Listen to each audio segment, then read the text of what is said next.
Hi everyone, I'm Ariel Poleg. I am a board member of the KLS Foundation. Thanks for sticking with us. We are going to be talking about Klein-Levin syndrome in a little bit more depth during this panel. Dr. Mignot will explain what it is. Let me start by introducing everybody. So the KLS Foundation is a volunteer-led organization that was started about 30 years ago by two sets of parents whose kids had Klein-Levin syndrome. They wanted to create awareness, connect people with one another, and most importantly, encourage and fund scientific research. So first of all, thank you to Dr. Mignot for partnering with us for, I think, 25 years already to try to get to the bottom of the mystery of what KLS is. You all know him. For those who are maybe listening online and didn't get the full introduction that Claire gave, I'll just explain very briefly who Dr. Mignot is. He is a professor of sleep medicine at Stanford University and the director of the Stanford Center for Narcolepsy. He is a hero to many in this room for discovering the cause of narcolepsy, and he is most certainly a champion to everyone on this stage for being the longtime leader of research for Klein-Levin syndrome. Donnie Farber, sitting at the end there, is also a member of the board of directors of the KLS Foundation. He is a former KLS patient. He suffered 17 episodes of KLS over a 10-year period from the age of 15 to 25. He is now healthy and busy. He is a hedge fund portfolio manager in New York where he lives with his family. He is a budding triathlete, and he now dedicates a lot of his time on the side as a volunteer to the KLS Foundation. Jenny Grossman, sitting next to Donnie, is a proud mom of two sons, Cooper, 21, and Charlie, 18. She is also a member of the board of the KLS Foundation. And since her son Cooper's diagnosis in 2017, she has made it her mission to be a warrior for the KLS community. With the help of her family and friends and complete strangers, she has raised close to $500,000 to support research for Klein-Levin syndrome. You can clap. We need more money. And Josh Riley, sitting next to Jenny, is a 26-year-old musician, artist, producer, and recording engineer. He is also a KLS patient who lived with KLS in high school and early college. And he just graduated from the Berklee College of Music in Boston. After needing 4 years to get an accurate diagnosis, Josh is now committed to raising awareness so that others do not have to go through that. So, and I didn't explain who I am. Other than a member of the board, I also was a KLS patient for 13 years as a young adult. And I today am happy, healthy, working. I have 3 kids, and I live in the Washington area. So I'm going to start by asking Dr. Mignot to speak in a little bit more depth about what KLS is, but more specifically, what KLS isn't. We have been talking a lot over the past weekend, all of us, about rare sleep disorders, but KLS is an ultra-rare sleep disorder, so even in the world that we're talking about, there's a lot that distinguishes KLS from other diseases. So Dr. Mignot, can you tell us a little bit about what distinguishes KLS from the other disorders we've been hearing about? Yes, so the first and most important diagnostic feature for KLS is that it's periodic. But periodic is actually a wrong term because it doesn't have any period. It's more like these episodes that are occurring, so people are completely normal between episodes. They're just normal, they sleep normally, etc. And then suddenly they become extremely tired, and then they sleep for 20 hours a day, but it's very severe, and it lasts for a few days, sometimes very long. But as a mean, it's usually about 3 weeks, 2 to 3 weeks, and then suddenly it ends up the same way as it started, relatively quickly, and people are normal. Sometimes they even have a little insomnia. But during the time of, Sleeping Beauty, I think is fine. But during the time they have this KLS episode, they cannot do anything.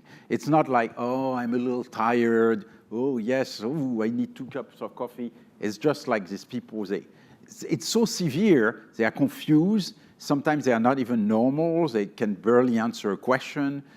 Sometimes, as I mentioned during the text, they even have like behavioral problem, so they can be disinhibited, chanting. They can be very weird. when they are awake, because they are like very out of, they always report they are like in a bubble or in a very severe fog, and that reality doesn't seem to be normal. But what's very odd is that it gets better suddenly, and then these people can be totally okay for sometime 2 weeks, sometime a month, sometimes 6 months. That's the worst part. It's absolutely unpredictable. Suddenly, boom, it restarts. And then 2 weeks, they are again into this episode. So I think the important thing about KLS is, when you recognize it, is to really be able to reassure the patients a little bit on what it is and how it's going to evolve, because usually it gets better with time. And about 10 to 12 years later, that's the median time, people start to have these episodes that are less severe, and then it gets better, and we call the disease burns out. And then they don't have the episode anymore. So that's the definition of KLS. And sometimes it's difficult to differentiate from like people who have like depression, recurrent depression or things like that. But it's still quite different in the sense that people are not depressed. Of course, they can be very frustrated by the episodes, and sometimes you can have depression as a complication, but they are not really sad. They are weird. That's really the best way to describe it. Yep. So that's one important differentiation. And then usually, people with depression, they are not normal in between episodes. I mean, it's not like, except for some of the bipolar conditions, there is a little bit of that component. And then, I don't know what else I can say, but you want to make sure it's not bipolar or depression. You want to make sure it's not like a problem with confusion. The first time that an episode happened, people usually go to the hospital. It's not like, oh yes, again, I feel a bit tired. It's so severe that the parents, they're really worried. They think this kid is confused and encephalopathic, so they're often hospitalized. And during the hospitalization, they check everything, like MRI, they take blood sample to check that the anemia is not abnormal, that they don't have a metabolic disorder, and everything comes back normal. So people kind of say, what is it? And then it gets better. So the first time, usually the physician would say, oh, don't worry, he probably had a cold or a weird infection, because sometimes it even starts with a little bit of cold or flu symptoms. And then now it's finished, you are fine. So they come back home, they say, oh, great. And then 2 months later, boom, it restarts the second time. And that's when you can diagnose Klein-Levin, when it starts to reoccur several times. But it's usually an easy diagnosis to make when you have seen a lot. It's usually more men than women, but not, like 100%. It's like 70%. It's very consistent. And it always starts around childhood to adolescence. And it pretty much always resolved, when you're in the 30s or 35 years old, as I mentioned. Thank you so much, Dr. Mignot. I think that you hit the nail on the head when you said the word weird, because... Sorry, it was not very scientific. No, but it's, that's one of the things about KLS, is that it is hard to describe scientifically, and each of us in the community have found different words to use to describe it. I've heard people say, it feels like I'm underwater. I've heard people say, it feels like I'm not real. I'm not sure if I'm in a dream or I'm awake. I've heard people say, I feel like I'm separated from the universe. I've heard people say, it feels like I'm on a drug trip. It's definitely weird. And so we're really lucky to have Josh with us today, who can talk to us in his own words about what it feels like to be a Klein-Levin syndrome patient, because that's one of the best diagnostic tools we have, actually, is just listening to patients and understanding what they're experiencing and their symptoms. So, Josh, we'd love to hear from you. Oh, sorry, Dr. Mignot, go ahead. I just realized there's one other interesting feature is often people don't remember very well what happened during the episode. It's like they remember vaguely, like if it was in a dream, but it's not like they ingrain anything. Usually they kind of don't remember what the hell happened for 2 weeks. Yeah, that's right. Yep. Yeah. So Josh, please, in your own words, tell us a little bit about your own experience and what it felt like for you to be a KLS patient. Absolutely. Definitely, hi, I'm Josh Riley. I'm a KLS patient. I was undiagnosed for 4 years until I, that whole time was a lot of confusion of, misdiagnosis, and I hope that, nobody else has to go through that kind of time until they get diagnosed. But yeah, when telling people about KLS, I kind of tell them it's pretty much, in my words, a separation of body and soul. My body is there. I don't remember anything from when I'm in episodes. Can't control body functions, conversations I have. Living life with KLS, being a completely normal, my version of normal. Being a normal kid before it started, being an athlete, being a musician, playing in jazz bands, being social, playing with my band in bars in the evenings. There was no physical limitation to what I was doing, social limitation. I was working, I was in high school. And then all of a sudden, I just checked out one day, and I had, as I said, confusion, memory loss, disassociation. I remember my first episode, I kept telling my family and people around me, I feel like I'm in a dream. Like I felt like I went to sleep one night, and I felt like I was just stuck in a dream that I would wake up, and it would be, December 5th, the day that I, went into my first episode. And I would be, at school, falling asleep on the bus rides, kids waking me up going, hey, we're getting off the bus now, like, let's go.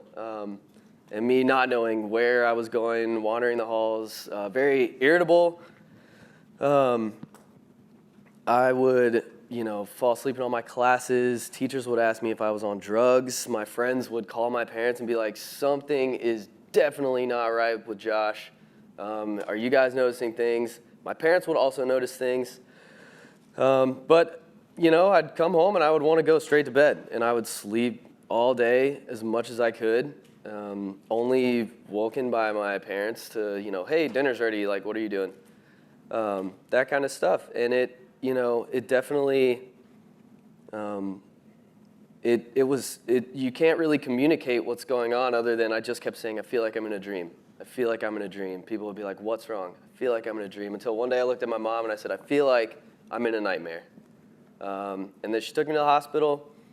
They, ran a bunch of tests on me and said that I also had encephalitis. That's what they originally diagnosed me with my first episode. And emergency transported me to DC. And we're getting ready to do a bunch more tests on me. And then everything kind of, slowed down and stopped. And I went home and I was normal again. And I went back to everything I was doing. I went back to sports, played soccer, music, social. I wanted to go to a military school. I went back to just life. And then it happened again. And my parents rushed me to the hospital. And encephalitis again, it's happening. Ran all the tests and everything came back, negative. And that, kind of started the search of what's wrong. I got misdiagnosed with anxiety and depression. And I tell people, like, I don't really think I had anxiety and depression at the time, but I sure as hell do now. It definitely, like the anxiety part, I am a few years removed from episodes, thank goodness. But, I still live with that fear sometimes. Every now and again, I'll wake up in the morning, I'll be like, ooh, something doesn't feel right. I'm going to sit down for a little while and just make sure that everything's fine. But, it was a lot of, memory loss during that time is one of the biggest things for me. I could not function. I could not, do anything, really. I couldn't bathe. I couldn't eat. I couldn't go to the bathroom without somebody waking me up to, guide me to do those things. And as people, as I come out of the episodes, there is a time of insomnia after where I would be awake for so long because I'd just been sleeping for 20 days, Josh, what was it like when you did come out of an episode and you needed to get back into school and your relationships in your life and finding out what you missed? What was it like sort of emotionally to re-engage in your life? Overwhelming. It was definitely... I used to know, I attempted college many times throughout, my journey with KLS. And I would know that, I was undiagnosed pretty much the whole time I had KLS. I had one episode diagnosed.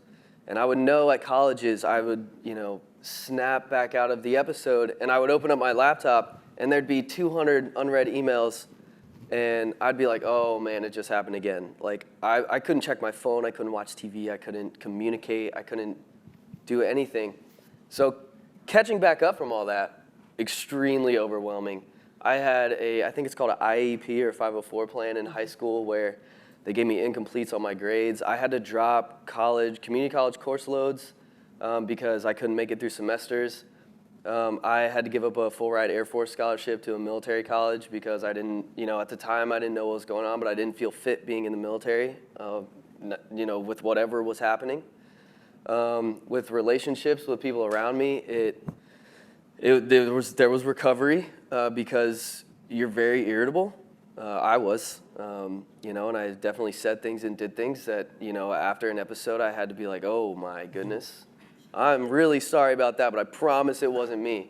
Try explaining that to somebody who doesn't know. Like, I didn't even know at the time. So yeah, it was a very overwhelming transition back into life after these episodes. And you're also, there's a couple day period where, I wasn't sleeping, and also kind of transitioning out of an episode is not, I don't call it very smooth. You kind of go in and out of that KLS feeling. So yeah, it was an uphill battle. I for years had to just keep trying to push through it all, but. Yeah. Thank you so much for sharing with us. Yeah, I see on Jenny's face that she's relating. With KLS, because KLS patients are so incapacitated and really need the caregiving of parents and family members, it becomes an entire home experience. Everybody in the house, everybody in the family is experiencing KLS together. And I'm going to just let Jenny tell you about this. I cry a lot, so bear with me, everybody. I'm sorry. I'm going to try my best to get through this. But as a caretaker of someone that has KLS, it is devastating that you sit and watch your loved ones suffer and you can't do anything about it. And part of that is that when you're telling doctors and friends and family, they don't believe you. And you're saying, this is not my child. I'm sorry, I'm going to use you as my boy. Right. But I love you, and I'm so proud of him because he's a rock star, so I'm super proud of him. But being believed that this is not your child, when you say they're kind, they're sweet, they're smart, they're involved, they love family, they love friends, they love athletics, they're just good people. And this person, because now this is my good son, this is my bad son, this is not my child. And when you try to explain to the emergency room that this person that's cursing at you and telling you to go is not my child, he's really polite, he'll hold the door for you. This one's saying, you're not touching me, you're not going near me, and you're just like, what am I doing? And then they're saying, well, they're probably on drugs. And then you're like, well, I'm 99% sure they're not on drugs, and you have to advocate for your loved one because that is the biggest I think, mistake in the emergency rooms. Like I was trying to tell the doctors, when you bring this sick child into this hospital, you're like, there's got to be a brain tumor. There's got to be something wrong with their brain that automatically one day for 15 years, he was a healthy, happy human, and all of a sudden, like a light switch, he's gone. He's evil, he's mean, he's sleepy, he's eating constantly, he's saying inappropriate things, he's just doing things that are not him. You present this child to the hospital and you expect them to give you an answer and to help you. They do their standard, checklist of tests, and then they present you back this sick child and say, they're healthy, there's nothing we can find, they're probably having a nervous breakdown or they're schizophrenic. You should send them to another hospital, meaning like an institution. And people that maybe are not as passionate like I am might say, okay, I'll listen to you and I'll do it. So then this person who is really a good, healthy, kind soul is having an episode where really the only thing to do is let them be and let them sleep and not poke the bear. What happens when you poke a bear? They get agitated, they get annoyed, they need to sleep, and they're constantly being poked and prodded, and they're getting spinal taps and EEGs on their head, and it's the exact opposite of what a person in an episode needs, but we're all ignorant at that time, so we, as parents, intentionally annoy this person, and I feel guilty that they're getting more agitated, and I can't help them. So then the hospital says there's nothing wrong with you, and then they send them home with you. And you're like, now what do I do with this person? I gave birth to him, and I need to help him, but I'm helpless.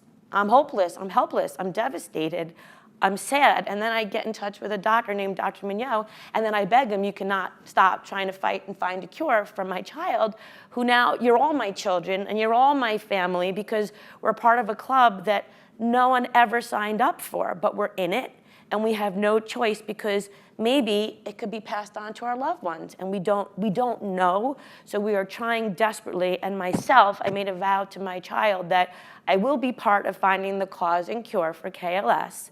I will not stop advocating for everyone in this room and those watching and those that are gonna come down the pipeline and be diagnosed with it. Emergency rooms need to be educated. I myself, after Cooper got diagnosed, and we were one of the lucky ones, because I had a friend that actually studied under Dr. Davinsky at NYU who knew of Klein-Levin syndrome. As of my connection, we got him in 3 weeks. Cooper snapped out of his episode after 20 days, and then about the day he went to see Dr. Davinsky, he went in his second episode. So I knew something was wrong. I advocated, I took diligent notes. You know your child, you know your loved one, be their advocate, take diligent notes so you could present them to the doctor, have them in a very organized way so that it's not a lot of stuff, but you can say these are the top symptoms that they're doing or the constant things they're doing. And fast forward, my son got diagnosed. I went back to the hospital that told me my son needed to go to a mental institution, and I said, we need to have a talk, because I want to protect other children that are going to come to your hospital, and people are not like me, and I don't know, I felt helpless, so I felt like this was what I could do. Advocating for my son was to go and educate that emergency room. And then I somehow, because I did fundraisers for my son, which ultimately raised money for research, a person, because I was telling my story at a gym, heard me, came over, wrote a check for $250, just feeling sorry for me, because there's nothing I could do for my child, but we can give the money to a researcher who can try to help us. Got me into Atlantic Health Morristown Hospital, and I spoke in front of a room of about 20 doctors there. I don't know what I'm saying, but I'm just talking, and I'm just like saying, here's the deal, people. You're gonna be presented with these people that are saying, this is not my child. Believe them, hear them. We are the ones that live with it day in and day out. You see and you look in your books, and you learn about it for like an hour and a half in your sleep study section of being a doctor, but there's more to it, and you have to listen to us. So as a mom, as a caretaker, as an advocate, as a board member, I am here to say it's a sucky job, all of it, because I don't want to be here. I don't want to be in this club, but I am here, and I won't stop fighting for you.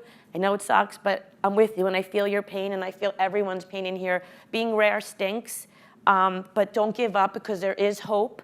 There are people, and there are good people out there that are trying to fight for us.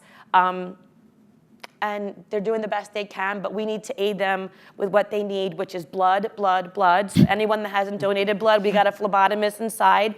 Thank you for donating blood. And registries where we can combine information is so vital for all of us. So we as a foundation have our own registry that we fought to create, and we raise money for, and we have it. So I want people to donate their information, donate their blood, and donate your time, because raising awareness and talking and sharing your story, whether it's to a news, to a channel. We did a Fox 5 piece together. I didn't want to do it, but we did it. He was brave. I took on him. I'm like, he's the one that had it and is sharing his story. So I'm going to share my story of my journey. And just raising awareness is so vital to actually trying to get to a cause and cure. So I got your backs.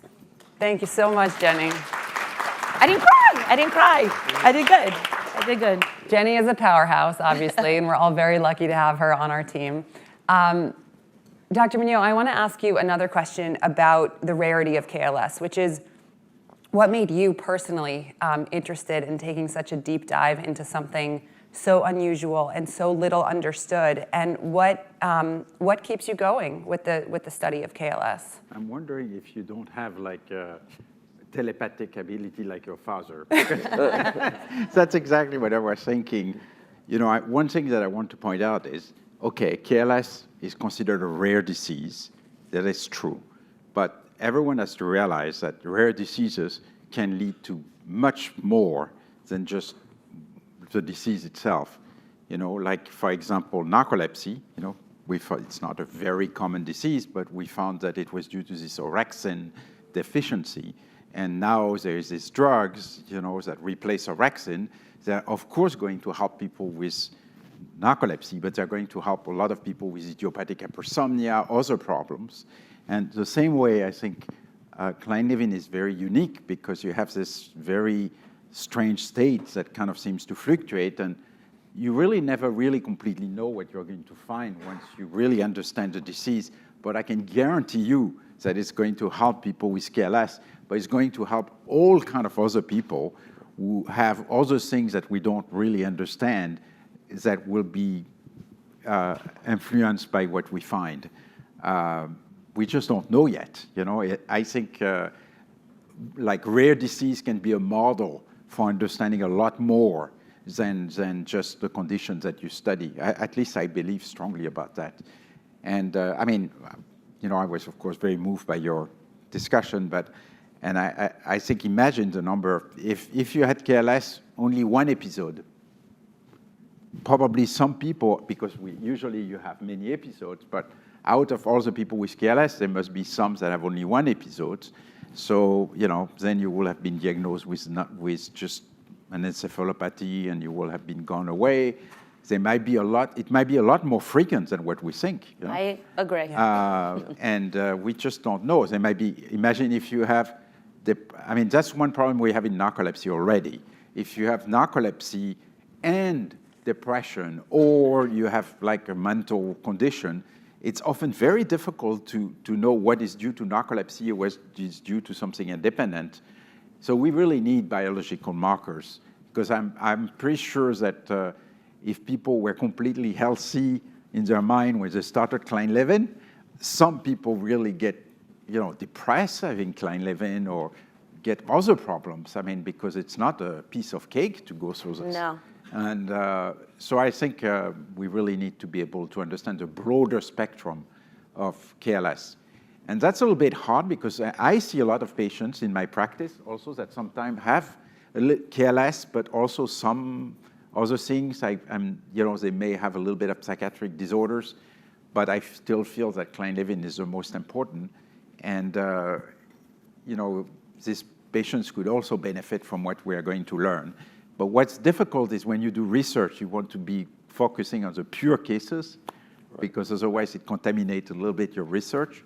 But then at the end, you may realize that it has a much broader spectrum than just the disease you study. Thank you. And that overlap is, why we're here as part of the Hypersomnia Foundation's conference. And so thank you for including us and for having us. And, for those of us that we, as the KLS Foundation, haven't met yet, we're delighted to know you and to partner with you and to hopefully collaborate so that we can find answers that help more than just one tiny community, because together we can find more answers. Jenny, what did you want to add? Yes, I totally veered off my topic and what I was supposed to say. So That's okay. It's all good. I realized that what I was supposed to also remind you guys as caretakers is that we need to take care of ourselves. We need to try to talk to people that get what we're talking about, whether it's through Facebook, whether it's through whatever it may be. But also, I know my husband suffers with it in a different way than I do. He shuts down completely and will not talk to anyone. I'll maybe text people because no one understands what I'm going through, but like physically going for a walk or removing myself from the situation is important to like even just get light on my face, because it is a very depressing situation watching the person that you love suffer and feeling helpless and hopeless. So you do have to take care of yourself as the caretaker first, because if you're not well and healthy, and it's not an easy job, because there were days I didn't want to change my clothes or get up and shower and do anything because I was angry, and my husband would beg me and I'd say, nope, not eating today. He didn't eat, I'm not eating. And I want to feel and empathize and sympathize with him. And then I'll be like, okay, I have another child because there's other people in the family and I have responsibilities to everybody. So as a caretaker, you have to try to take care of yourself first and foremost so that the people around you are taken care of. And then with the actual person that's going through the episode, you need to kind of listen to what they're saying and make them feel they're okay, and also remind them that they're going to come out of this. That is the most important, I think, tool that you can use in your toolbox. And this young man was the person that reminded my family, and I will be that person for you and your family. It took my son 6 months to come out of his last episode, which was daunting, as every day would pass and pass and pass. And he would, I'm gonna curse, so excuse my language, and I'm sorry if I'm not allowed to curse, but he would tell my husband, I promise you Cooper will come out. And I'd be like, he's a fucking liar. He's not coming out, because it's another day and it's another month and it's another month. And as the months are passing, I was like, how can he be so sure? And then he was right, and it wasn't in the time frame I would have liked. Not that I want any time frame, but he did come back. So talking to people is very important to your mental health, and whether it's a psychiatrist, psychologist, whomever it is, talk. It's the best gift you can give yourself is to talk to someone and share, because getting it out is so important. I'm sorry. So true. No, that's thank why you. I was supposed to come Thank up you, here thank and you. say all that. There are two more really important things that I want to hit on, and we don't have too much time, so I'm going to turn to Donnie. Donnie, can you tell us a little bit about a very different piece of the rare disease experience, which is advocacy and self-empowerment? Other than suffering through what we're all experiencing and connecting with one another, what else can we do? Tell me about the experience of the Klein-Levin syndrome community in getting organized and in becoming a foundation and in trying to help others. Yeah, hi everyone. So to set the stage on advocacy, because Klein-Levin syndrome is so rare, because no one knows about it, nor the impact that it has on people's lives, because of all that, we need to advocate for ourselves, because if we don't do that, no one else will. So advocacy really plays a critical role in the Klein-Levin Syndrome Foundation in advancing our mission and being able for us to have an impact. So before I dive into the question, I'll begin and put context around the Klein-Levin Syndrome Foundation by sharing our roots. You mentioned it in the beginning, but we were started 25 years ago by two KLS families, two sets of parents whose children had KLS, and at the time there was very little available information on KLS, and they were just desperate to try to make a difference. And fast forward 2 decades now, where we are today, we're still an all-volunteer organization made up of KLS patients and families, but we're now in our second generation of leadership, and we have come a long way from our infancy. And through advocacy, we've done a lot of tangible things to really make a difference. So let me give you a couple examples. I'll repeat a few things that were mentioned earlier on the panel, but the first example is community support.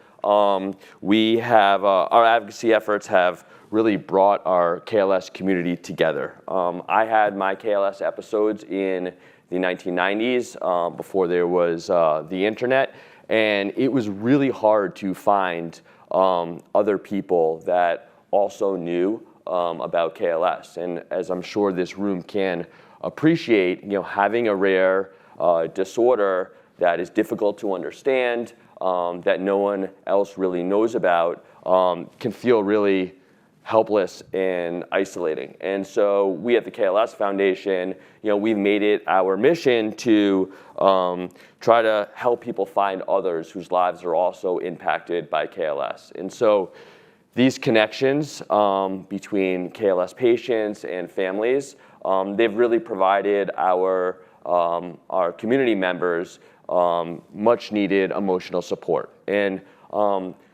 ways we've done this, just quickly, through support groups that we have on social media, through conferences like this and others we've held in the past. We have fostered mentor relationships between individuals who are still experiencing active KLS episodes and individuals who no longer have active cases. So through those type of efforts, we've really tried to build community support, and we'll continue to do so. The second thing that is worth mentioning is raising awareness. We're constantly trying to tell our KLS stories to the outside world, to the community, to people outside of the KLS community. And that's carried real weight given how rare KLS is, and given that people don't know about it. And so whether it's been on TV shows that Jenny mentioned, or podcasts that I've done with Ariel, or newsprint articles, or earned media, we've made an effort to widen the circle of people that are familiar with KLS. And whether it's teachers or athletic coaches or employers, these people need to know about KLS, and it's our job to educate them, because by doing so, by increasing the number of people that are knowledgeable about the disorder, we've really elevated the outside world to know about the challenges that people face when they have KLS, and to try to initiate support programs to improve their lives. The third piece is of advocacy that is worth mentioning, centers on our research program. 20 years ago, there was no one trying to understand or study KLS, and as a startup organization, that really wasn't acceptable to us. We knew firsthand the toll that KLS has on people's lives, and so we started our own research program to try to advance the scientific understanding that we have on KLS. And as Dr. Mignot shared, there's current studies taking place currently under his leadership at Stanford Sleep Center, and it goes without say that we are extremely grateful for the partnership and for your commitment. But we as a foundation also understand that a partnership is a two-way street, and the foundation plays an important role in driving research. And so some of the ways that we have done that, through the fundraising that Jenny has mentioned, we are the primary funder of most KLS research. We've set up alongside Stanford, the logistics and the processes to get blood samples to Stanford, which is vital for any research to be conducted. And we're doing we have a blood draw here today, so if you're in the audience and haven't participated at Stanford yet, please find us afterwards. And if you're listening to this on recording, also reach out when you can, and we'll help you through that process. And then the final piece of research that we do through our advocacy work is we're constantly trying to find new KLS research interest in an effort to find breakthroughs. So if there's people that are sleep researchers or new to KLS, have an interest in it, we should talk. And then the final few things that advocacy that we do to try to empower ourselves legislatively. Over the past year, we successfully lobbied Congress to have language in last year's appropriations bill encouraging the NIH to include KLS when they are conducting research on sleep disorders. Jenny mentioned our patient registry. That collects both general and disease-specific information on Klein-Levin syndrome, and the goal there is twofold. One, referencing back to community support, by having an accurate list of patients and caregivers and doctors, we can do a much better job facilitating engagement and connectivity. And then two, by collecting the critical pieces of information like triggers and symptoms, we can continue to drive our research program and disease understanding forward. The last and final piece is the fundraising. I mentioned the KLS Foundation self-funds most of our research, but it goes way beyond that. The registry that we have was created through our fundraising efforts. Our communication strategy with our community is possible through our fundraising initiatives. So the point that I'd like to make is that for a small organization like ours, every dollar makes a real impact. And then you mentioned earlier the Hypersomnia Foundation. I'll just wrap up by saying that a lot of the success that we have had is by a few of us really rolling up our sleeves and trying to get stuff done. But it wouldn't be possible without a little organization like ours, without having allies. And so I'll just wrap up by thanking you, Claire, and the rest of the Hypersomnia Foundation. Just want to thank you for the opportunity and platform today, and we appreciate it. So thank you. One more comment. I know we're out of time, but can I ask Dr. Mignot one more question? Yes, of course. Thank you so much. So I want to, if we can, end on an optimistic note, because you've heard a lot about the challenges and the struggles of living with Klein-Levin syndrome. But there's also good news, which is that Dr. Mignot was on the case. Can you tell I have a toddler who watches Paw Patrol? So can you tell us, just briefly, in whatever amount of time we have left, what is the current status of your research? Where are you hoping to go next? And why should we all be hopeful about the work that you're doing? Okay. Yeah, no, I'm a researcher. So as a researcher, I really don't want to oversell my stuff because, you don't want to disappoint people. And I'm a little optimistic by nature. So often I kind of need to tape myself a lot, to avoid, being too optimistic. But it's true that we had, some very interesting findings that I think we can pursue. One of them is we found this very strong genetic load, like we really discovered that there's definitely genes that predispose to KLS, and they are reproducible. So if you take like a whole set of KLS patients, and then you calculate a risk based on all these genes, and then you repeat it, it's very repeatable. So that just confirms that KLS is a real kind of entity. It's not like made up. It's really something that you can reproduce and maybe understand by having more genetic, understand what the genes are doing on the brain. And then we have this very exciting finding with measuring the proteins, in the blood samples of patients with KLS, where, by measuring like 50 proteins out of thousands, we can get a composite score that seems to predict KLS reasonably well, even outside of episode. I mean, it's not like fantastic, but it's surprisingly good. I would have expected we couldn't find it, and we could reproduce it, so that it has a, maybe 80% accuracy kind of, so it can, diagnose or exclude KLS with a relatively a good start for differentiating. There is some prediction. And I'm going to be a bit disappointing for the next step. I'm sorry, Ariel, because as a researcher, I'm just awful, but I just don't want to walk on shaky foundations. So the first thing I want to do is I'm so happy about this finding that I just want to make sure that they're correct before going to the next step. I'm sorry, I'm just a worse enemy to myself, but We should wait a week. That's Jenny time. That's perfect. I'll give him a week. I'll give him a week. If you give me more blood samples, we'll be able, You heard it out of his mouth. He needs blood. That's true. We'll be able to replicate this, and then I will feel totally confident, and then I can go to the next step.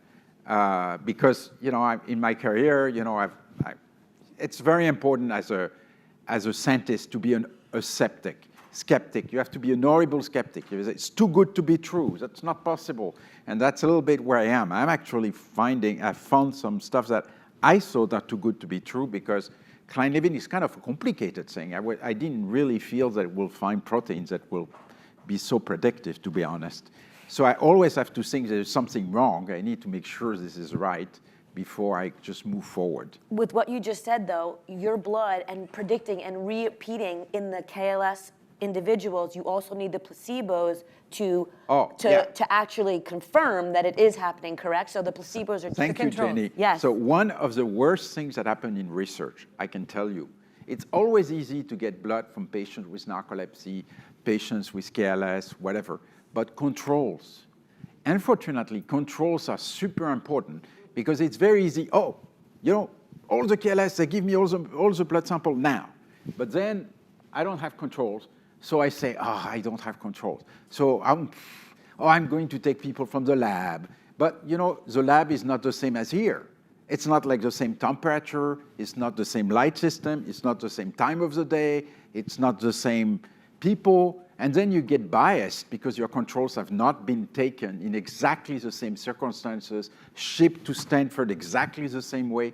So I can tell you that 90% of studies fail because their controls are not good. So controls are really essential.